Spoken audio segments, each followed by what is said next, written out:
Up until now, we learned about Bitcoin and its features. Ethereum is the next big currency, cryptocurrency, that has come after Bitcoin. And it has come for a reason, because Bitcoin had some deficiencies. So today we'll talk about Ethereum, but in order to understand Ethereum, we need to understand the architecture of cryptocurrencies in general. So let us start by reviewing what we discussed about Bitcoin before. Bitcoin essentially is a time-stamped append-only log. I want you to think about Bitcoin like an Excel sheet in which each person can make changes only by adding information, but never subtracting information. Each block works like a Lego, one piece on top of the other, and you cannot change the pieces below. You can only change the pieces that will be added forward. So what does each block have in it? It has a hash, it has a timestamp, it has a nonce.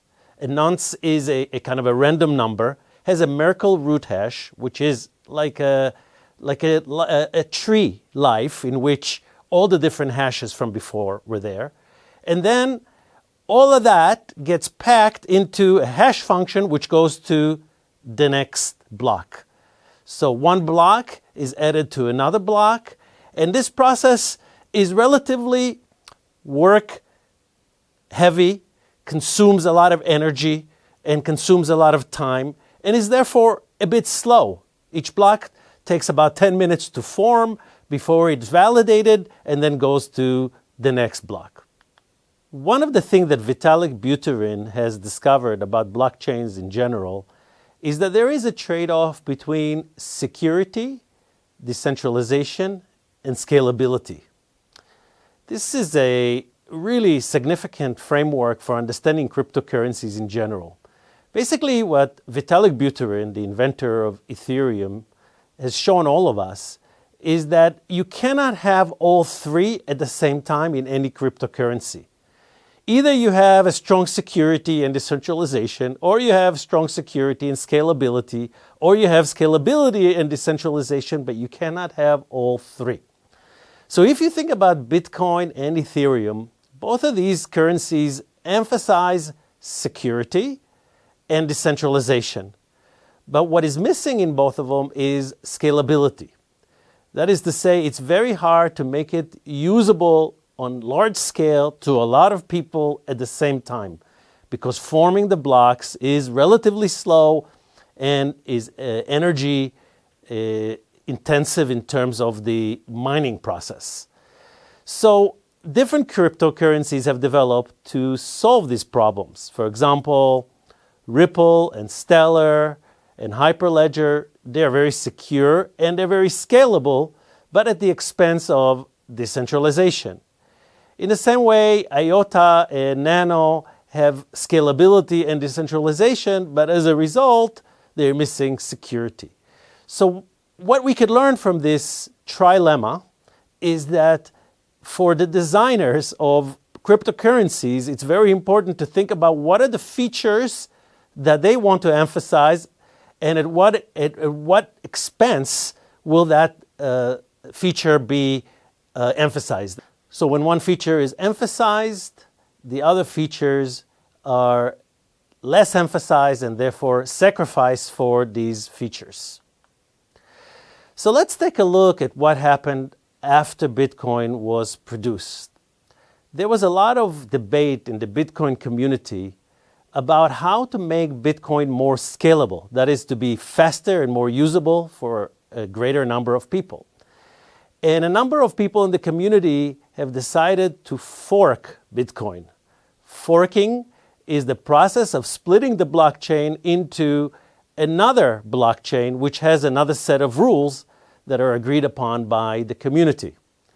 One of the earlier fork was Bitcoin Cash in 2017, and the big innovation in the Bitcoin Cash was that the block size will be increased significantly. And by doing so, you can process more transactions and make the block more scalable. And different kind of forks have developed over the years. including Bitcoin Gold and Bitcoin SV and Bitcoin Diamond and Litecoin and Dogecoin. But all of these have essentially sacrificed some parts of the original Bitcoin in order to gain other advantages. Let's take Bitcoin Cash as an example. The idea of Bitcoin Cash to be more scalable is a good idea in general. Only the problem is that it is an advantage to the bigger miners. The bigger miners are advantaged by the fact that the block is bigger because they have more computing power. The Bitcoin community, being democratic in its nature, did not want to disadvantage the smaller miners and therefore disagreed to the Bitcoin Cash fork. Bitcoin Cash forked from Bitcoin anyway, but it turns out that none of these forks actually overcame Bitcoin in terms of market cap. Bitcoin is still the dominant player despite the disadvantages it has in scalability. So let's think a little bit about the architecture of a blockchain. As you can see, on the most basic level is the hardware or the infrastructure layer.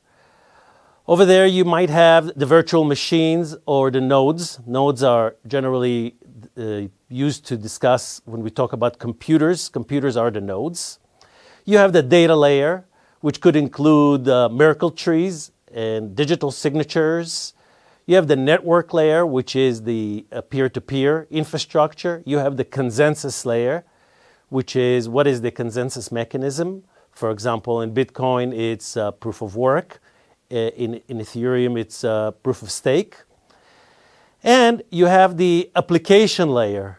That's the apps. That could include smart contracts. That could include apps that you have on your cell phones, which allow you to access some of the features associated with these blockchains. Now, generally speaking, blockchains are divided to different layers. On the most basic layer is layer 0, which is the infrastructure level. And we'll talk about the differences between layer 0 and layer 1 in a couple of seconds. Layer 1 is the typical blockchains that we discussed until now.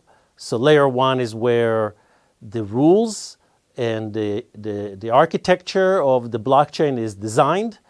And Bitcoin and Ethereum are layer 1 blockchains. Layer 2 is a way to scale up layer 1. And different blockchains have different scaling capabilities and different scaling solutions.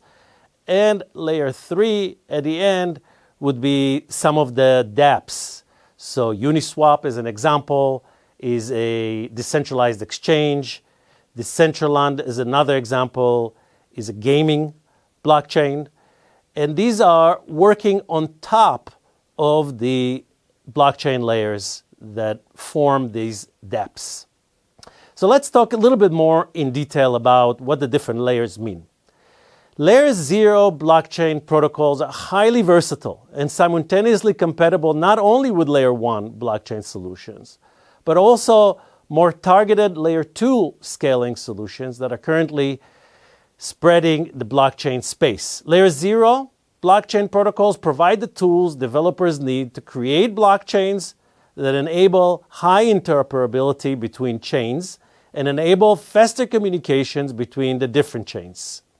If you think about Cosmos and Polkadot, both have cross-chain interoperability, meaning they can work with different types of blockchains simultaneously. For example, Ethereum and Bitcoin.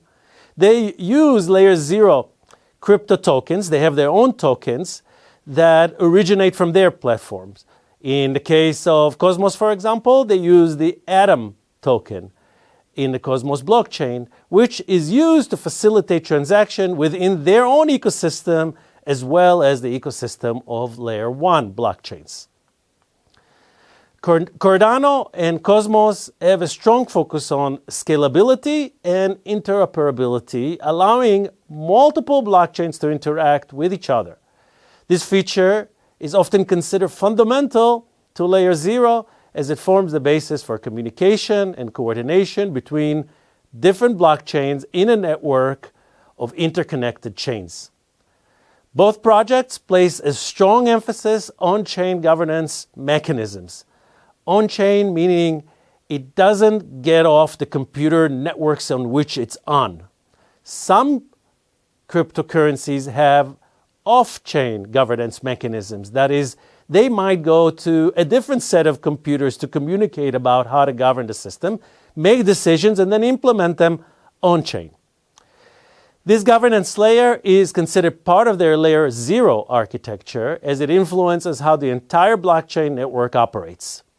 Using the layer 0 also implies that these projects can serve as a foundational layer upon which various layer 1 solutions can be built. They provide a flexible infrastructure for creating customized blockchains that suit the specific use cases. Layer 0 and layer 1 are different on a number of dimensions. In layer 0, developers can create parachains with customizable governance, whereas in layer 1, restrictive and necessitate developers to compromise on many of the hard points because it's all set. In layer 0, you have blockchains like Polkadot and Kusama that allow you to customize the experience to different layer 1 solutions, whereas in layer 1, it only allows that specific layer 1 or the layer on top of it, layer 2, to develop the various scaling solutions. Layer 0 platforms like Substrate allows developers to launch their own blockchain faster by employing pallets, whereas layer 1 require developers to learn different programming languages, and it's much more time consuming to build new apps. And finally, in layer 0, you can seamlessly work with existing layer 1 blockchains and develop scaling solutions from the interoperability of the different blockchains. This you could do to a lesser degree in layer 1 because of interoperability of the different blockchains which don't mix together.